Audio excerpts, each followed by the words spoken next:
कल्प वृक्ष?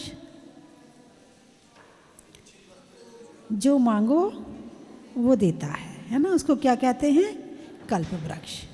कल्प वृक्ष पहले होते थे कि नहीं होते थे? कल्प वृक्ष पहले होते थे। भोग भूमि में काल के प्रारंभ में 3 कालों में कल्प वृक्ष होते थे। तो भोग भूमि किसे कहते हैं? जहाँ पर भोगों की सामग्री बिना मेहनत के मिल जाए। बिना मेहनत के मिल जाए। कौन सी सामग्री? भोगों की सामग्री। उसमें क्या भोग? मकान, कपड़े, सोना, चांदी, आभूषण, है ना, बर्तन, जो भी चाहिए तुम्हें, बस तुम्हें मेहनत ना करनी पड़े और सब कुछ मिल जाए। अभी क्या करना पड़ता है? अरे बोलिए ना, कितनी मेहनत करते हो ना, सुबह से शाम तक कितनी मेहनत करते हो, तब कहीं जाके जुगाड़ हो पाता है, तब कहीं जाके कपड़े मिल पाते हैं, तब कहीं जाकर तुम्हें भोगों की, खाने की, पीने की सामग्री मिल पाती है। कैसे? मेहनत से। कैसे? मेहनत से। और यहाँ पर यदि कल्प वृक्ष मिल रहे हों तो खरीद लोगे? कहीं बिक रहे हो कल्प वृक्ष तो खरीदोगे कि नहीं खरीदोगे? 1 करोड़ का मिल रहा है तो?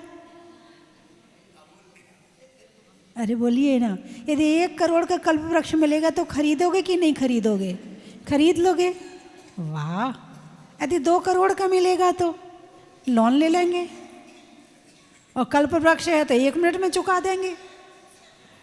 कल्प वृक्ष से चुकाने में कितनी देर लगेगी? चाहे 2 करोड़ का मिले, चाहे 10 करोड़ का मिले, लोन ले लेंगे और फिर उसके बाद चुका देंगे, क्योंकि उसको चुकाने में टाइम तो लगने वाला नहीं है। तो जब कल्प वृक्ष मिल रहे हैं तो कौन नहीं चाहेगा कि हम कल्प वृक्ष ना लें? अरे बोलिए ना, है ना। हर कोई की इच्छा होगी कि भगवान बस 1 कल्प वृक्ष मिल जाए हमें, बस ज़्यादा कुछ नहीं चाहिए, 1 कल्प वृक्ष मिल जाए, है ना, ताकि इतनी मेहनत ना करनी पड़े। अब सर्दी आ गई है, ऐसी सर्दी में है, रात को जब घर दुकान से आते हैं और सर्दी में जाके जब रजाई से निकल के जब खाना बनाओ, कितना कष्ट होता है। सुबह बच्चों को स्कूल भेजना है तो सुबह सुबह जल्दी उठ के, और फिर जब ठंडी में सबके लिए टिफ़िन तैयार करो और सर्दी में कपड़े धो, तो कितनी सर्दी लगती है। और जब गर्मी आती है और गर्मी में भोजन बनाओ तो उसमें फिर वो जब ऊपर से नीचे तक पसीना बहता है, कितना कष्ट होता है ना। शरीर बीमार हो जाए तो डॉक्टर के यहाँ जाओ, कितनी दवाइयाँ खाओ। भगवान बहुत कष्ट है, 1 कल्प वृक्ष दे दो बस। आप तो मांग लोगे कि नहीं मांग लोगे? अरे बोलिए ना, मांग लोगे ना। लेकिन यदि मैं ये कहूँ कि भगवान ही कल्प वृक्ष हैं, तो क्या आप इस बात को मान लोगे? भगवान जो मंदिर में बैठे भगवान हैं वो ही कल्प वृक्ष हैं, तो क्या आप मानोगे? जो हमारी जिनवाणी माँ है वो ही कल्प वृक्ष है, क्या आप मानोगे? जो हमारे गुरु हैं वो ही कल्प वृक्ष हैं, क्या आप मानोगे? अरे बोलिए ना, मान लोगे? मान तो लिया है मगर प्रैक्टिकल में नहीं है।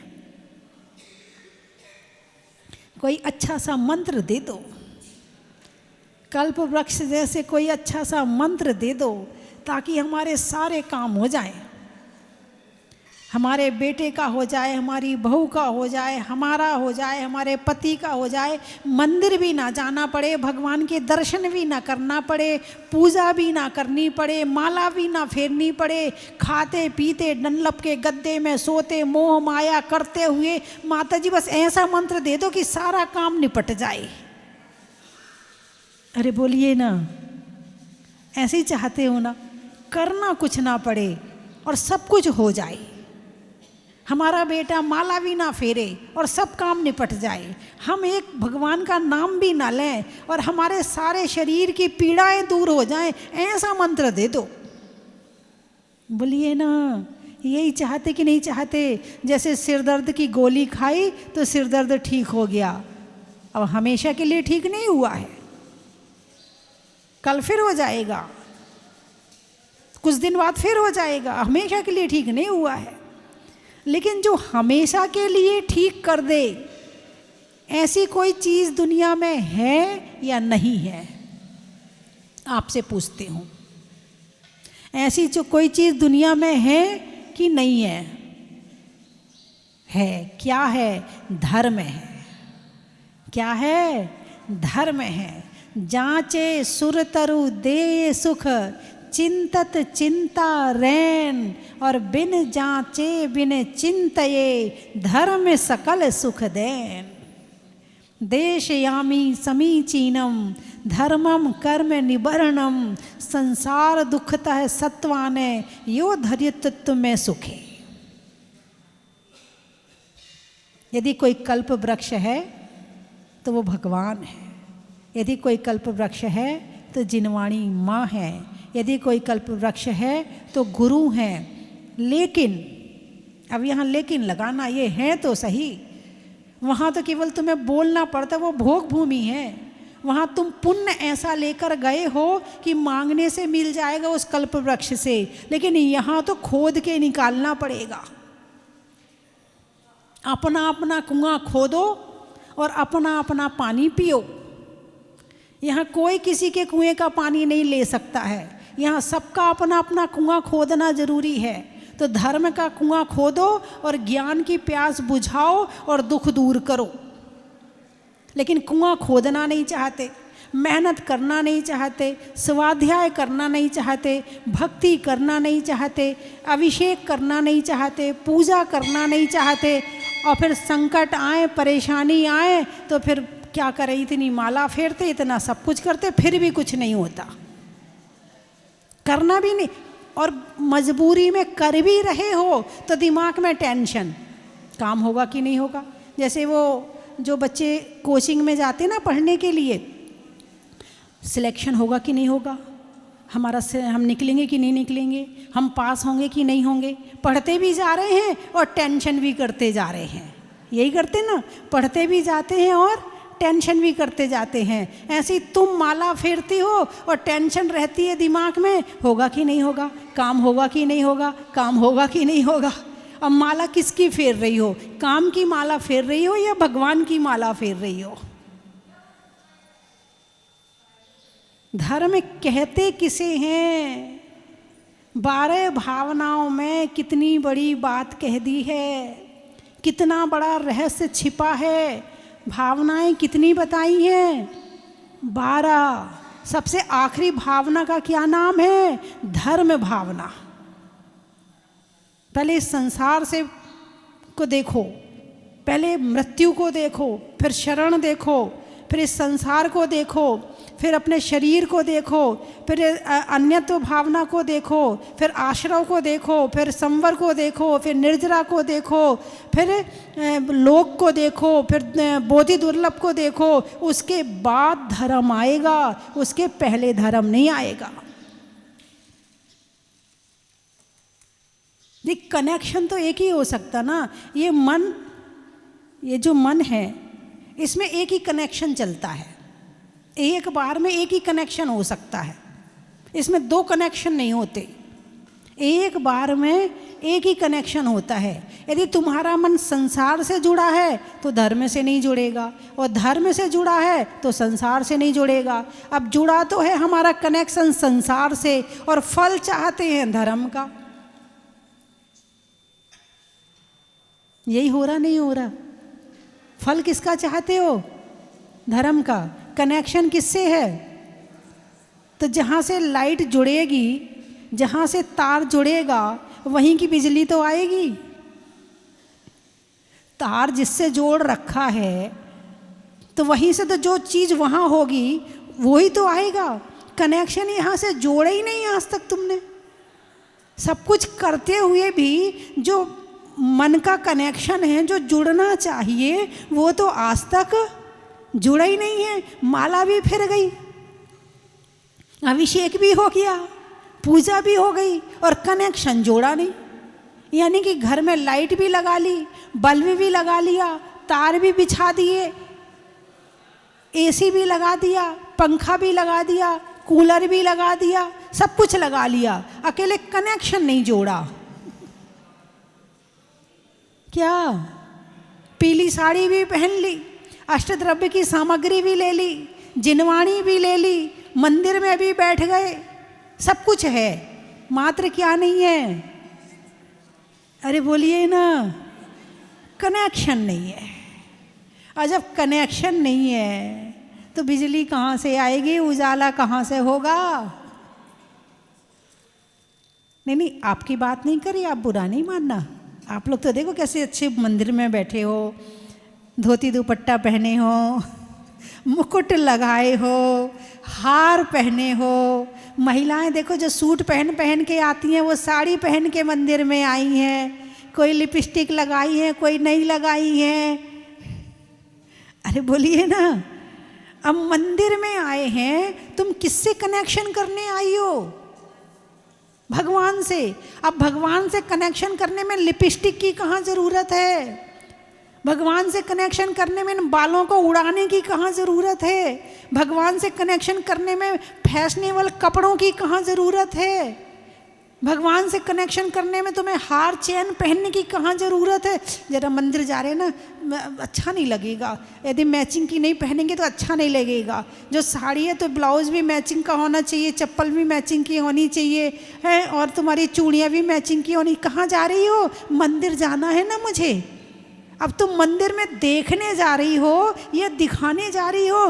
तुमने खुद से कनेक्शन तो जो तोड़ा नहीं, भगवान से जोड़ा नहीं, और मंदिर जाके भी आ गई, इसलिए उजाला आज तक हुआ ही नहीं है। एक चीनी की दुकान में चीटी रहती थी और पास में एक नमक की दुकान थी, वहाँ भी एक चीटी रहती थी। दोनों बहन बहन थी। कौन थी? बहन बहन थी। तो जो चीनी वाली चीटी थी वो अपनी बहन से मिलने गई। तो जब कोई किसी के यहाँ आता है तो वो कुछ खिलाते हैं, पिलाते हैं। उसके यहाँ पर नमक था, उसने शुरुआत से नमक ही खाया था। चचेरी बहन होगी या फुफेरी बहन होगी, सगी बहन होती तो एक जगह होती। हाँ, तो वो पड़ोस वाली बहन से मिलने गई तो उसने उसको नमक खिलाया। उसने कहा, अरे बहन तू ये क्या खाती है? क्यों, क्या हुआ? इतना खारा खारा नमक खाती है, हमारा भोजन तो चीनी है, चीनी। तो उसने पूछा, ये चीनी क्या होती है? बोले बहुत मीठी होती है। बोले कैसी मीठी होती है? बोले चल मेरे साथ, मैं खिलाऊंगी तुझे। धर्म बनाता है। संपत्ति कहाँ से आती है? धर्म से आती है ना। धर्म सकल सुख देन। सकल, सकल शब्द लो, दो तरह के शकल होते। एक शक्कर वाला शकल कहो तो क्या होता है? शकल, तेरी शकल पे 12 बज रहे हैं। और एक सकल, सरौते वाला सा, सकल यानी संपूर्ण। धर्म सकल सुख देन। यदि संपूर्ण सुख किसी चीज से मिलेंगे तो वो है धर्म। धर्म से ही, इन ही लगाओ यहाँ, धर्म से भी नहीं, धर्म से ही सुख मिलेगा। जब भी मिलेगा सुख धर्म से ही मिलेगा, चाहे संसार के सुख हो और चाहे धर्म करत संसार सुख। धर्म करत निर्वाण और धर्म पंथ साधे बिना नर त्रियंच समान। जो जीवन में धर्म नहीं कर रहे हैं वो किनके समान हैं? त्रियंच के समान हैं। यदि आप अपने बच्चों को धर्म के संस्कार नहीं दे रहे हो तो अपने बच्चों को क्या बना रहे हो आप? अरे बोलिए ना, चल पहले स्कूल जा, मंदिर नहीं जाना। वो कहेगा नहीं पहले मंदिर जाऊंगा, अरे देर हो रही है, चल पहले स्कूल जा। शाम को कहेगा मंदिर जाना, चल पहले ट्यूशन पढ़, अपना होमवर्क कर। मंदिर मंदिर मंदिर लगा रखी है। बोलिए ना, हाँ या ना? यदि आप अपने बच्चों को धर्म के संस्कार नहीं दे रहे हो तो इसका मतलब ये है कि आप अपने बच्चों को क्या बना रहे हो, मैं नहीं कह रही हूँ। फिर से सुन लो, धर्म करत संसार सुख, धर्म करत निर्वाण, और धर्म पंथ साधे बिना नर त्रियंच समान। त्रियंच में और मनुष्य में कोई अंतर नहीं है। यदि अंतर पैदा होता है तो धर्म से होता। भाई त्रियंच भी खाता है, तुम भी खाते हो, हैं? त्रियंच भी बच्चे पैदा कर लेता है, तुमने भी कर लिए। त्रियंच भी अपने बच्चों को पाल लेता है, तुमने भी पाल लिए। त्रियंच भी अपना घोंसला बना लेता है, तुमने अपना मकान बना लिया। त्रियंच भी ढूंढ के भोजन ले आता है, तुम कमा के ले आए। तुम भी अपना जीवन जी रहे हो, वो भी अपना जीवन जी रहा है। वो भी पूरा अपना आयु कर्म कर लेता है, तुमने भी पूरा अपना आयु कर्म कर लिया। तो तुम में और त्रियंच में कहाँ अंतर है? जब मनुष्य खाता तो है मगर दर्शन करके खाता है, खाता तो है मगर अभिषेक पूजा करके खाता है ना? उनके बच्चे हैं, तुम्हारे बच्चे हैं, क्या अंतर है? वो धर्म के संस्कार नहीं दे सकते हैं, तुम धर्म के संस्कार दे सकते हो, है ना? चलिए मैं 3 चीजें बोलूंगी, आपको कहना बड़ा ही महत्व है। रुई काटने में तकली का, फूल में कली का, और नहीं होने में नकली का।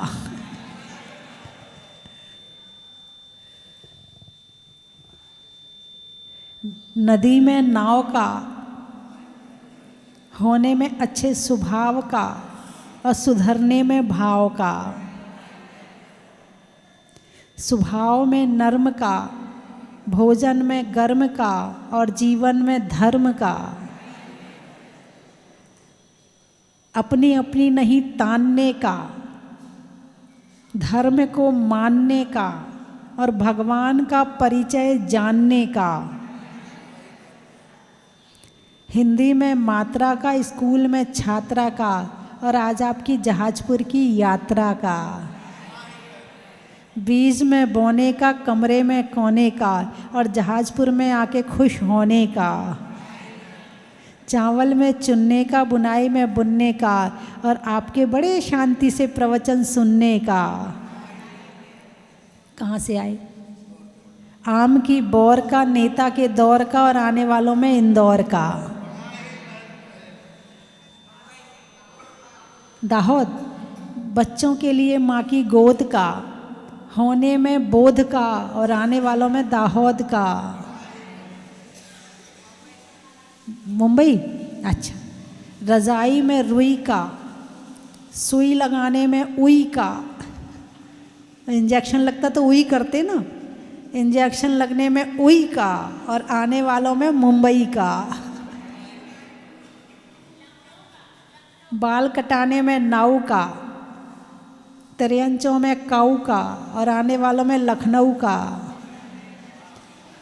खेत में खाद का, मिलने में प्रसाद का और आने वालों में गाजियाबाद का।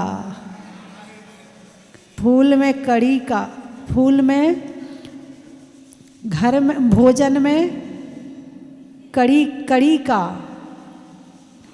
है ना? भोजन में कड़ी का, हाथ में गढ़ी का और आने वालों में केकड़ी का। महिलाओं में कड़ा का, भोजन में बड़ा का और आने वालों में भीलवाड़ा का। जबलपुर, गाने में सुर का, नृत्य में नूपुर का, आने वालों में जबलपुर का। जोर से बोलो। पूना, गोटेगांव, हाँ गोटेगांव। शरीर में पाँव का, नदी में नाव का और आने वालों में गोटेगांव का। बूंदी, पक्ष में सुदी का, मंदिर में वेदी का और आने वालों में बूंदी का। नागपुर, रिश्तों में ससुर का, देवों में असुर का, आने वालों में नागपुर का। लिपस्टिक का, अच्छा। टीचर में स्टिक का, छड़ी, टीचर की स्टिक का, घड़ी में टिक टिक का और छोड़ने में लिपस्टिक का।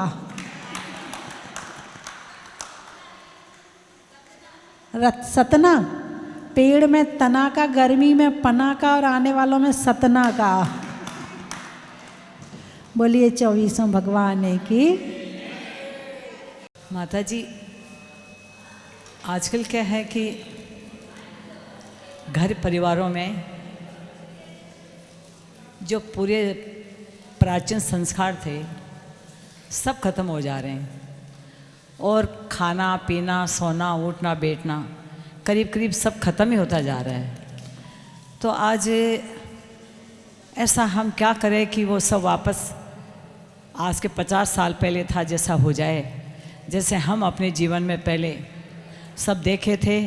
और आज भी हम यही सोचते हैं वापस वही जीवन आ जाए जो बड़ों का मान सम्मान आदर सब करना। नमस्ते माता जी। देखो, एक होता है विज्ञापन और एक होता है माल। जरूरी नहीं है विज्ञापन अच्छा है तो माल अच्छा ही होगा। बात समझ में आई कि नहीं आई? विज्ञापन अच्छा हो तो ये कोई ज़रूरी है कि माल अच्छा होगा? कई बार पछताते हो ना कि सामान लाके, अरे इसकी तो बड़ी ऐड देखी थी और ये तो बेकार निकल गया, है ना। हमारे जैन धर्म में माल तो है, विज्ञापन नहीं है। ये थोड़ी एक कमी आ रही है। यदि हमारी आने वाली पीढ़ी को उनकी भाषा में और जैन धर्म की गहराई को और अच्छे से समझाया जाए तो मेरा पूरा विश्वास है कि हमारी बहुएं, हमारी बेटियां, हमारे बच्चे सब उस चीज़ को अपनाने में कहीं इनकार नहीं करेंगे और फॉलो करेंगे। और दुनिया लौट के वापस वहीं आ रही है, वहीं आ रही दुनिया। कितने भी ये आगे बढ़ जाएं, आप खुद ही देखना, अब खाना पीना भी वापस आएगा। जितने ये खा रहे ना फास्ट फूड, खा रहे फास्ट फूड, ये जब परेशान हो जाएंगे ना तो वापस अपनी वही सब्जी और लौकी की सब्जी और रोटी में आएंगे। फिर लेकिन ये आएंगे कब? जब डॉक्टर कहेगा, जब वैज्ञानिक कहेंगे, तब आएंगे। और ये बात यदि पहले ही हम अच्छी तरह से समझा देंगे बच्चों को तो शायद वो हमारी बात ज़रूर मानेंगे, क्योंकि एक एक बात का लॉजिक है। आजकल के बच्चे तर्क से चाहते हैं। किससे चाहते हैं? तर्क। तर्क का मतलब ये ऐसा है तो क्यों है, ऐसा है कि तो क्यों है, ऐसा नहीं है तो क्यों नहीं है। उनकी समझ में आ जाता है तर्क सही तो वो मान जाते हैं, और नहीं आता कि तुम तो रोज़ मंदिर जाती, कुछ तो होता नहीं है ना। तो वो प्रैक्टिकल चाहते हैं आजकल के बच्चे। और जब हमारे जीवन में और धर्म में हर चीज़ का उन्हें सही उत्तर मिलेगा तो निश्चित है कि वो धर्म की बात मानेंगे भी, जानेंगे भी, व्रत भी करेंगे, उपवास भी करेंगे। और जब तक नहीं जानेंगे तो वो व्रत उपवास की जगह डाइटिंग करेंगे, करते ही हैं माता जी, है ना। तो उन्हें सही समझाओ कि कैसे हमें व्रत उपवास करना है और कैसे हमें अपना भोजन सात्विक रखना है, तो हमें इसकी ज़रूरत ही नहीं पड़ेगी। केवल मेरे मन में जो विचार है कि जो हमारी महिलाएं हैं, महिलाएं जो पढ़ी लिखी बहुएं हैं, इनमें से कुछ बहुओं को जैसे एक एक शहर में 10-10 बहुएं हो जाएं, 10-10, ज़्यादा नहीं, बड़े बड़े शहरों में 10-20 भी बहुएं आ गईं, और उनको इन बातों का अच्छी तरह से ज्ञान करवा दिया जाए।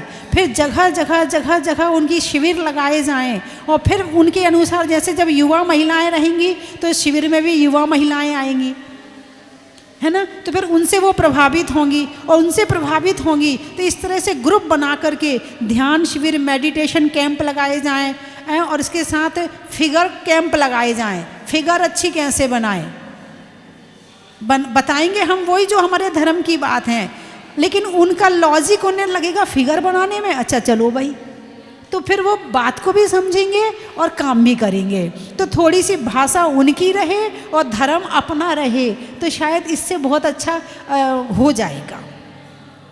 जैसा कि और जगह भी मैंने देखा है कि ग्रुप बनाए जा रहे हैं, फिर उन ग्रुपों के माध्यम से इन सब चीज़ों को फैलाया जा रहा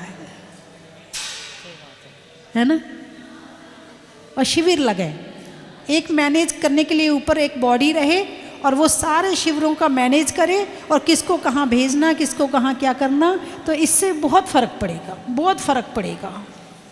अभी बच्चों के शिविर तो लगते हैं गर्मियों में, महिलाओं के नहीं लगते, पुरुषों के नहीं लगते।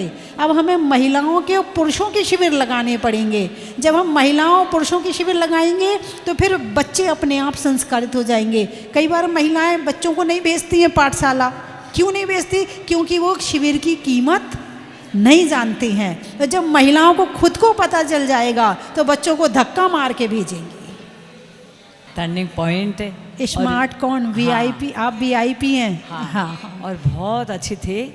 अभी मैंने कल ही पढ़ के पूर्ण करी है 2-3, और हम लोगों को इतना अच्छा लगा कि माता जी एकदम सटीक किताब ऐसी लिखी है कि आज की अगर बहू बेटियाँ और कोई लड़कियाँ अगर पढ़ ले तो ज़रूर मतलब इस किताब पर, माता जी किताबें हम जैसे पढ़ते हैं वो कोई पढ़ते नहीं है। हाँ। अगर पढ़ ले, थोड़ा समझ ले तो ज़रूर वो सोचे कि हम कहाँ गलत है, लेकिन नहीं पढ़ पाती है ना। हम देते हैं बहुत, मैंने बहुत हो दिया। इसके लिए मैं एक बात बताती आपको। आप क्या करते, किताब पढ़ते हो, कहाँ पढ़ते हो बैठ के? एक आपने मंदिर बनाया है ना, एक कमरा बनाया? नहीं, हम क्लास में 5-7 अच्छा, 10 क्लास में पढ़ते हैं। हम लोग पढ़ते हैं। जब घर में किताब, घर में ले जाओ किताब, टीवी के पास रख दो। नहीं नहीं, मेरी बात सुनो। किताब वहाँ रखो जहाँ तुम्हारे बच्चे बार बार आके बैठते हैं। ऐसा लगता है कि छोटी छोटी सी बातें जो मतलब हर इंसान समझ सकता है। आपके माता जी की किताबें थी छोटी छोटी, इतनी अच्छी चीज़, उसको पढ़ने वाला बोर भी ना हो। हाँ। खाली आपने पॉइंट लिखे, बस उसको पढ़ लो और हर पूरे दिमाग में आ जाए कि क्या हम सच है क्या गलत है। बहुत अच्छी लगी थी। अभी मैंने लिखना कम कर दिया है ज़रा, लेकिन आपकी बात को सुन के लग रहा मुझे लिखना चाहिए। वो भाभी जी हमको क्लास पढ़ाते हैं, तो वो और जो हम अभी सवार सिद्धि पढ़ रहे हैं उसमें उसका मन नहीं लगता। केवल वो स्पेशल चाइल्ड है, बहुत कम, मतलब 6-7 साल के बच्चे जितनी उसकी समझ है। वेट करता था, बड़ी मम्मी कब माता जी का पढ़ाएगी, बड़ी मम्मी कब माता जी का पढ़ाएगी, और इतना ध्यान से सुनता है। इन सबसे पूछिए, और पूरा वो वेट इसलिए करता है, क्लास में इसलिए बैठता है कि माता जी की बुक आने वाली है। क्या बात है, क्या बात। और इतना छोटा, अभी मैंने उसको फ़ोन करके बोला मैं देख माता जी का सुन रही हूँ, तो उसको एकदम हो गया, वो नाश्ता नहीं कर रहा, मुझे क्यों नहीं लेके गए माता जी के पास। हाँ हाँ, ले आएंगे। और बहुत हम बॉम्बे रहता है, स्पेशल चाइल्ड है, तो इतना ईजी में नहीं ला पाते हैं उसको। कभी इसमें दोष भी लग जाते हैं, तो माता जी ऐसे कैसे पालन करके मैं अपना जीवन को ऐसा सफल बनाऊं। जैसे कल वहाँ समाधि हुई थी कंचनबाई की, बहुत सुंदर समाधि हुई थी सागर में।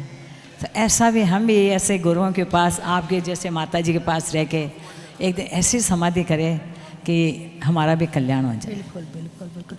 आपकी जितनी साधना है और जितनी मतलब आप जिस हिसाब से रह रही हो, ये आपकी बहुत बड़ी साधना है।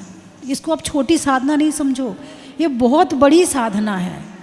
और इस साधना पे आपका पूरा ध्यान रहता है। उसके साथ में आप ऐसा नहीं कि केवल अपनी साधना में लगी रहती है, इसके साथ आप आहार दान, सेवा, वैयावृत्ति, आप सब में लगी रहती हो। हाँ बिल्कुल बिल्कुल। तो आपकी साधना पूरी चल रही है। और आपने जो प्रश्न किया है कि माता जी दोष लग जाते हैं, जिसको ये पता है कि दोष लग जाते हैं वो ही दोषों से बचने का प्रयास करता है। और जो दोषों में डूबा है, लग गया तो लग गया, हो गया तो हो गया, अब ऐसा तो होता ही है। जो ये सोच लेता है वो दोषों से नहीं बचेगा। लेकिन आपके मन में भावना है कि दोषों से कैसे बचें, इसका मतलब आप स्वयं ही सावधान हैं, और यही सावधानी समाधि में काम आएगी। बस आपका आशीर्वाद रहे माता जी, ऐसा ही। तारीफ करूं क्या उसकी जिसने इन्हें बनाया, ओ जिसने इन्हें बनाया, जिसने इन्हें बनाया। दुनिया में काबिल बनाते गुरु हैं, सच पूछो तो जीना सिखाते गुरु हैं, अज्ञान के अंधेरे मिटाते गुरु हैं। जंगल के कांटे गुरु माँ के पाँव में चुभते थे, कार्य संभव ले लिया कुछ लोग ये कहते थे, कार्य संभव ले लिया कुछ लोग ये कहते थे, किंतु मात की भक्ति से हुआ ऐसा चमत्कार, किंतु मात की भक्ति से प्रभु ऐसे हुए मेहरबान, 5 साल में कर डाला है 10 सालों का काम। मुनि सुव्रत की महिमा बड़ी, कर ले भक्ति, ओ कर ले भक्ति, घड़ी दो घड़ी। पूरे परिवार सहित यहाँ पे भक्तामृत विधान का मंडल का विधान पूजा करने का हमारे को सौभाग्य मिला। मुनीश्वरनाथ भगवान का वैभव, अति सुंदर वैभव देखकर धन्य हो गई हूँ।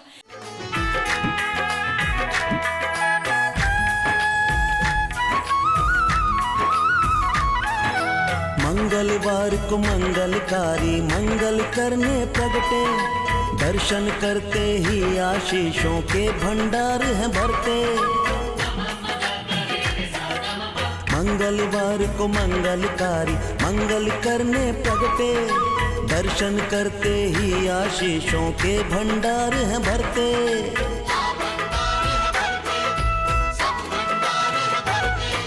स्वस्ति धाम में जाकर मुझको, स्वस्ति धाम में जाकर मुझको भी जीवन है सुधारना। स्वस्ति धाम मुझे जाना है, मन में है ये धारणा। चलो स्वस्ति धाम, चलो स्वस्ति धाम, आओ स्वस्ति धाम, चलो स्वस्ति धाम।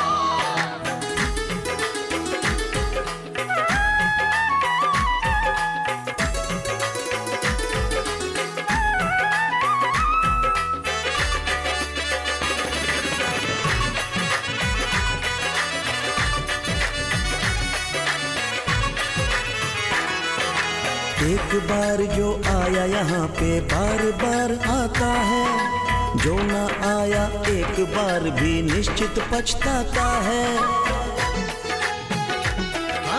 एक बार जो आया यहाँ पे बार बार आता है, जो ना आया एक बार भी निश्चित पछताता है।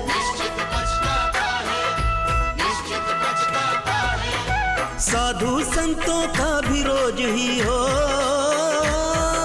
साधु संतों का भी रोज ही होता यहाँ पधारना। स्वस्ति धाम मुझे जाना है, मन में है ये धारणा। स्वस्ति धाम मुझे जाना है, मन में है ये धारणा। 20वें तीर्थंकर की मूरत हो, 20वें तीर्थंकर की मूरत को मन भर के निहारना। चलो स्वस्ति धाम, चलो स्वस्ति धाम, आओ स्वस्ति धाम, चलो स्वस्ति धाम। चलो स्वस्ति धाम, चलो स्वस्ति धाम, आओ स्वस्ति धाम, चलो स्वस्ति धाम, चलो स्वस्ति धाम, चलो स्वस्ति धाम, आओ स्वस्ति धाम, चलो स्वस्ति धाम। तीर्थ ये मुनि सुव्रत नाथ भगवान का, मुकुट बन गया पूरे राजस्थान का। डंका बज रहा गुरु माँ स्वस्ति भूषण का, हर कोई दीवाना स्वस्ति धाम का। तीर्थ ये मुनि सुव्रत नाथ भगवान का, मुकुट बन गया पूरे राजस्थान का। बंधुओं, स्वस्ति धाम जहाजपुर अतिशय क्षेत्र आज पूरे विश्व की अनुपम अलौकिक अद्वितीय धरोहर बन चुका है। मैं आपको सादर आमंत्रित करता हूँ वर्ष 2025 की पहली सुबह अपने दिन की शुरुआत करें, नए वर्ष का आगाज करें जहाजपुर वाले बड़े बाबा के मस्तक पर अभिषेक करके, शांति धारा करके। पूज्य गुरु माँ स्वस्ति भूषण माता जी का सत्संग पावन सानिध्य 1 जनवरी 2025 बड़े बाबा का महामस्तकाभिषेक 108 कलशों से रिद्धि मंत्रों के साथ में विशेष शांति धारा। मैं तो चाहता हूँ आप यहाँ पर आए और स्वयं बड़े बाबा का अभिषेक करें, शांति धारा करें अपने जीवन की धारा को बदलने के लिए। यदि आप नहीं आ सकते हैं तो भी आप अपने परिवार की ओर से उस दिन शांति धारा का पुण्यार्जन कर सकते हैं, जिसकी न्योछावर राशि मात्र 2551 रुपये है। 2551वां निर्माण महोत्सव चल रहा है और वर्ष 2025 का आगाज करें जहाजपुर वाले बाबा के मस्तक पर शांति धारा करवा के मात्र 2551 रुपये में। बंधुओं, 31 दिसंबर की रात्रि को संध्याकालीन महाआरती के बाद में भव्य भजन संध्या यहाँ पर होगी और रात को ठीक 12 बजे नए वर्ष का स्वागत, अभिनंदन और 108 दीपकों से जहाजपुर वाले बाबा की महामंगल में आरती होगी। तो नए वर्ष का स्वागत करना है और 2024 को विदा करना है। जहाजपुर पधारें। चन की थाल को सजाओ रे आज, रत्नों की थाल को भर लाओ रे आज। आओ आओ करे रे गुणगान आरती भगवन की। आओ आओ करे गुणगान आरती भगवन की। आओ आओ करे रे गुणगान आरती भगवन की।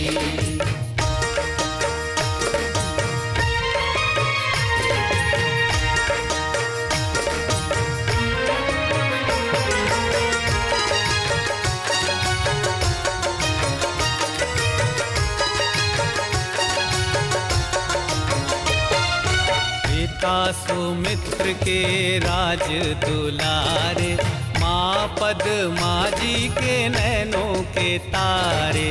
पिता सुमित्र के राज दुलारे, माँ पद्मा